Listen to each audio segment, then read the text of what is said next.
So I'm super excited to introduce Sophie and Sandi tonight, who responded super fast to our very last minute request. They're going to be talking to us about the Leading Social Justice Fellowship. So I'll hand it over to the two of you. Wonderful. Thank you so much, Sam. Sorry, I'm just going to set up my screen share here. Yeah, so lovely to meet you all and hear a little bit about the projects that you're working on. And thank you so much for inviting us. We're excited to talk to you a little bit about the fellowship. So my name is Sophie Duncan. I work for a small organization doing some mostly nonprofit focused consulting work related to equity and inclusion and impactful governance. And then I also have the pleasure of being a project manager for the Leading Social Justice Fellowship, which is a program that we will tell you all about in just a minute. And Sandi, I am going to pass it over to Sandi for an intro to herself and also the fellowship. Hi, everybody.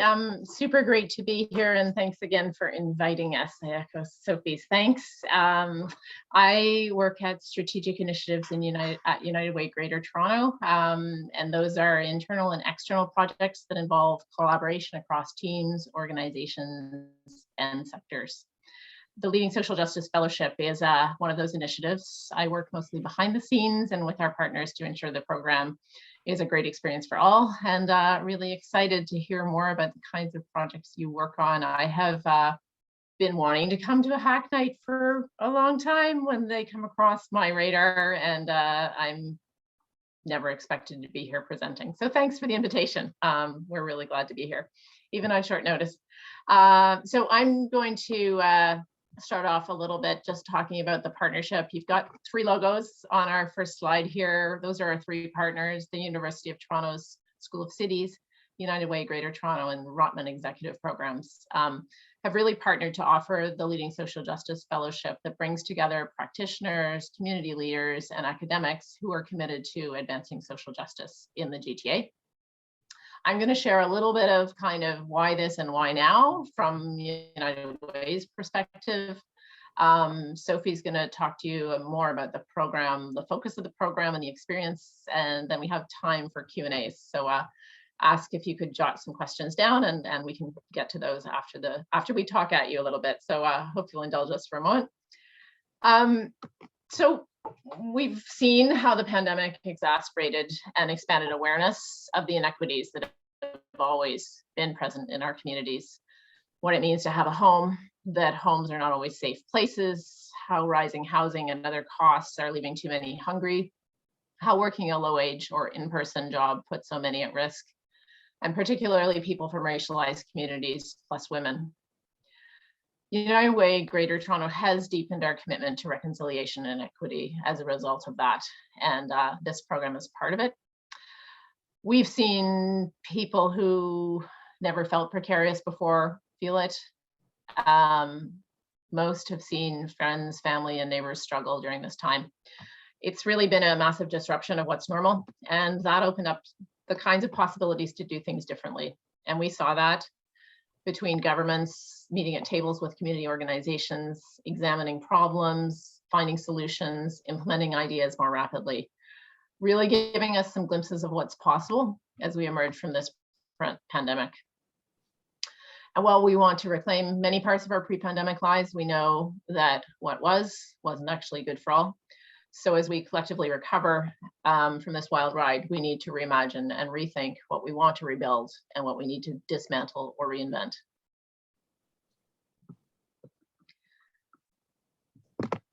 Working to address the symptoms and root causes of poverty for many years, United Way has come to recognize the need to bring different sectors together, to explore issues and understand how different parts of society intersect with social justice issues, and how they hold systems in place that often deliver unintended consequences. And as the saying goes, if you're not part of the problem, it's hard to be part of the solution. And despite lots of good intentions, many of us as individuals or organizations are part of the problem. It also means that we can play a part in finding and advancing solutions. United Way has a number of initiatives that bring leaders from different sectors together to drive change. One of those that I'm involved in actively is the ILIO initiative in the Golden Mile area of Toronto. It's an initiative focused on expanding local economic opportunities for residents and businesses in that area as it transforms and grows in the face of a massive redevelopment. And we know from work like that and projects like that, that it's hard. Historically, leaders haven't always worked across sectors. And I think that most of them involved in those projects would acknowledge that there's huge potential and it's difficult. And that was, I think, one of the impetuses for partnering on this program with School of Cities initially, really to support leaders who are passionate about social justice and leading differently, working across boundaries, and helping give them the tools and connections to do that work.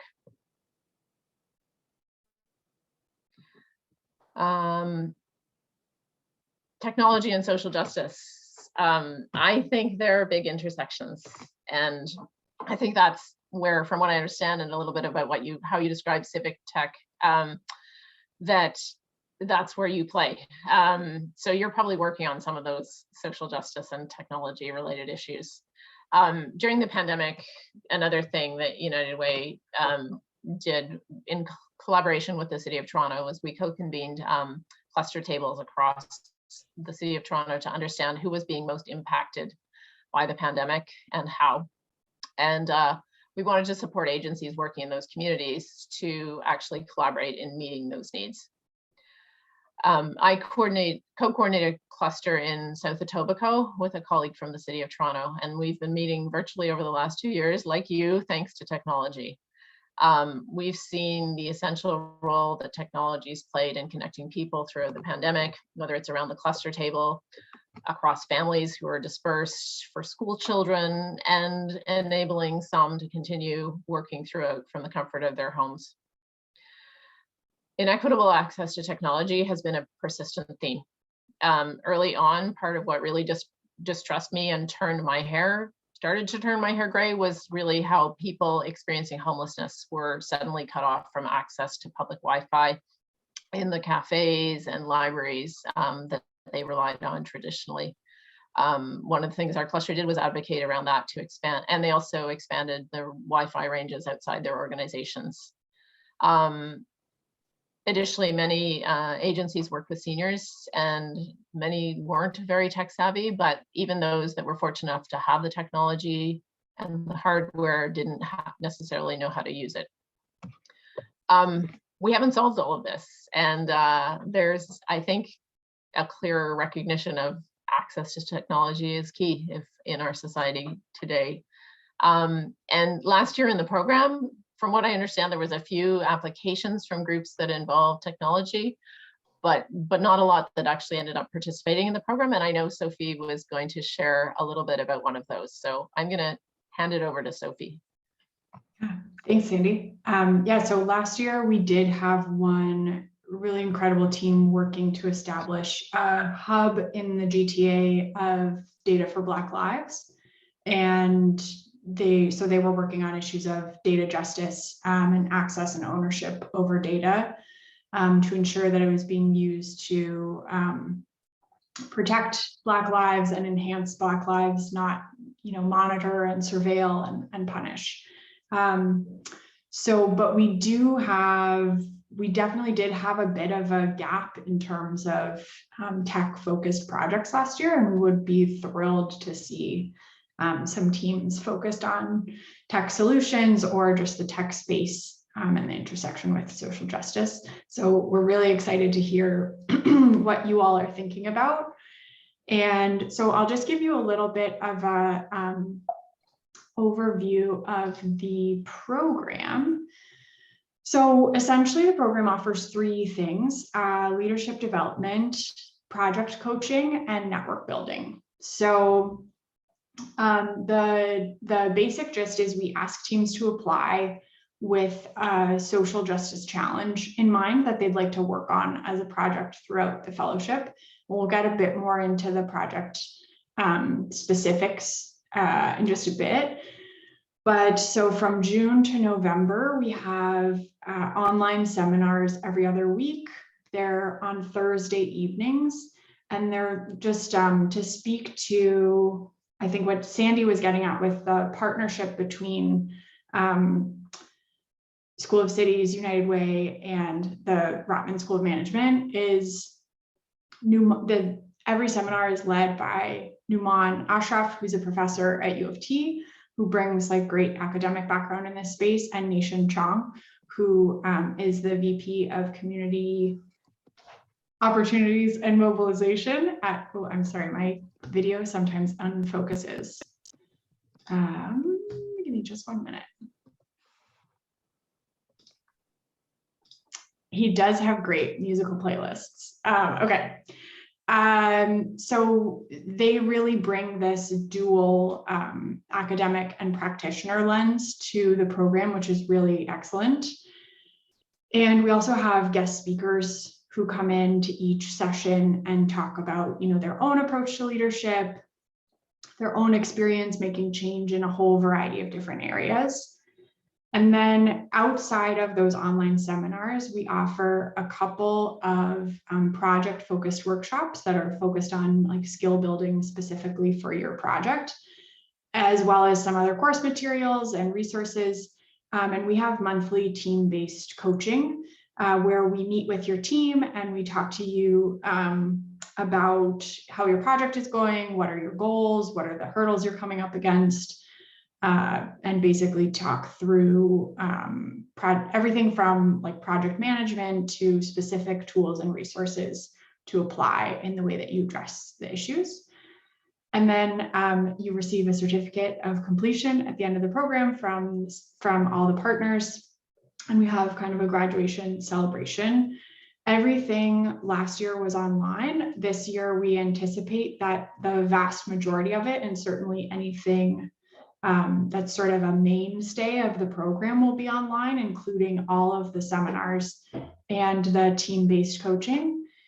And if we can offer some in-person events, safety issues and accessibility issues pending, we would love to do that.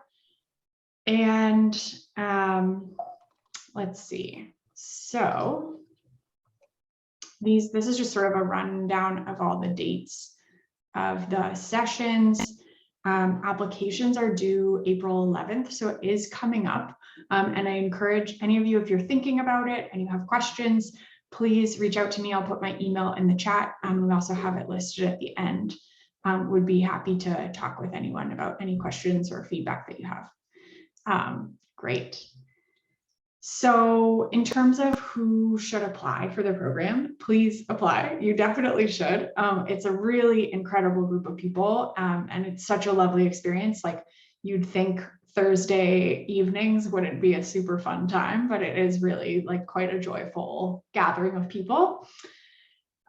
So in terms of the musts, you must have a project in mind that would contribute positively to a more equitable and inclusive GTA.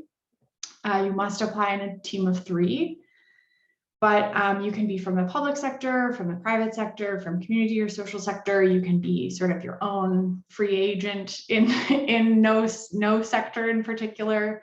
And your project, and this is super important to keep in mind, it can be something new that you'd like to propose and get started on, but it can also very well be something mature that you've been working on for years and you just want to kind of take to the next level or work through the next stage throughout the program.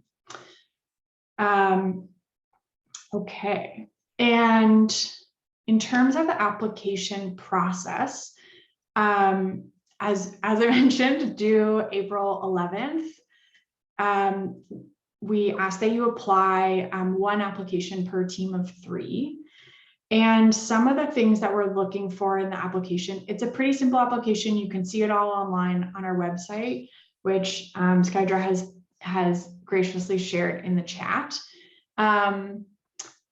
But some of the things that we're looking for in the applications are that your project is really grounded in a real and demonstrable need in your community or in your organization. And on top of that, we're looking for like real demonstration that you have relationships and connections and sort of meaningful attachment to the organization or community that you plan to work in. We would love to see a kind of a systems lens that to your project, but also a initial starting point. And to be totally clear, that can completely change in the program. Like a lot of people's projects included, a lot of people's experience in the program last year, I think included a lot of sort of reassessing what their intervention might look like, or what kind of aspect of the project or social justice issue that they wanted to tackle.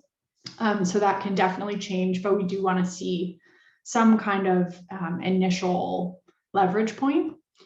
And we really, we have a team of assessors who review all the applications. They've all been anonymized. And, but the team is really looking for individuals and teams who show a real commitment to collaboration and to working together, to working with others in their communities and organization that may not be part of their immediate team, and to sort of learning and developing in tandem with the other teams that are part of the fellowship. Because I think that's one really, last year was one really incredible part of the experience. Is it's an incredible community of people who are doing really exciting work. So, and then lastly, I'm also looking for GTA impact. Yeah, so we wanted to open it up for questions. And, you know, we would love to hear from you what you're working on that you are sort of toying with advancing through the fellowship, but also I would love to hear any questions that you have about all of the logistical things that we talked about. Oh, I see a question from Henrik. Okay, an example of a project. Yeah, great question. Okay, I'll stop sharing, but I'll remember to share my email and the website again towards the end. A good example of a project. So I can give you kind of an overview of a whole bunch, and we have more available for you to peruse on the website, but it ranged from, I had a team that I worked with last year in the performing arts space that worked in a community theater, and they were looking to create an equity strategy for their organization and for things like their rehearsal and audition process, and then to take that strategy for their organization, test it in their own experience, and then be able to provide it to other folks in the performing arts space. So that was like kind of their systems lens approach. There was a data for Black Lives team, starting a hub focused on data equity. There was a team of planners looking at rewriting narratives about public space and who has contributed to public space. Yeah, any others that stand out to you, Sandi? I'm trying to think of. I was thinking of this Scarborough cycling advocacy, since we were talking expansion of bike lanes earlier. Yeah, absolutely. Yeah, there were two teams focused on bike infrastructure. One in two different parts of the city, one in Scarborough, and I cannot remember where the other one was.